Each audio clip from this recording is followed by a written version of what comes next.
So essentially, why are pronouns important?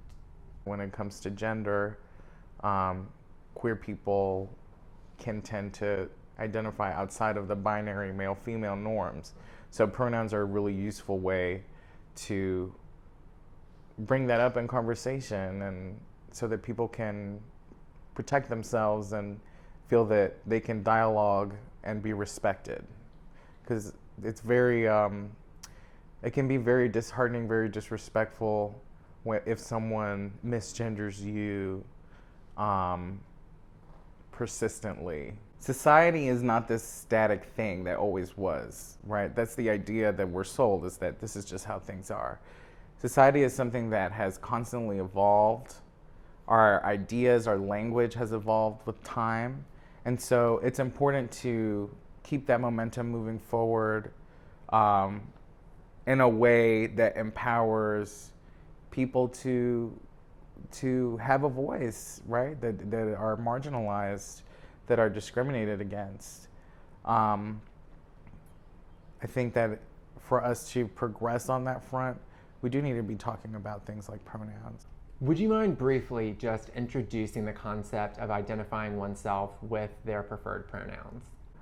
I think that an important thing to do is not to ask the person what their pronouns are, but lead with, "Hi, my name is, and these are my pronouns," and then leave it up to that person to decide if they're gonna divulge their pronouns or any other names or aliases they may have.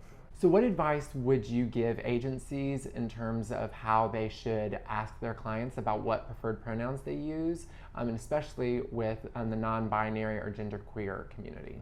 We kind of live in a society that assumes gender based on your presentation and how you look and what your name is, and so I find it difficult myself to remember to do this, but I'm trying to be better about when I introduce myself, saying, hey, my name today is Raul. My pronouns today are he, him, his. Other days they may be she, her, hers. It just depends. But as Sophie, it does bother me to be gendered as he, him, his, because that's my identity that I chose. You could be a very powerful support agent simply just by saying, these are my pronouns, because that tells me you're aware of my culture as far as like my gender identity, and you're willing to engage me in a respectful way. And that can mean the world to someone that is dealing with microaggressions on a daily basis, is dealing with lack of access to resources. Mistakes happen, and let's say that a staff person at an agency misgenders someone. How do they go about properly apologizing and handling the situation? With the context of an agency, right?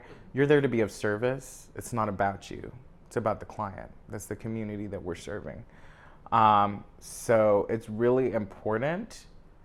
If you make a mistake, I've made that mistake, honestly, in the past. And so it's really important to apologize, address it directly. It's not helpful to linger and to push the apology too much. Apologize, ask them, what are your pronouns, or what gender do you identify with, and then keep it moving, because queer people, just like anyone else, we're trying to get through our days, we're trying to just get things done.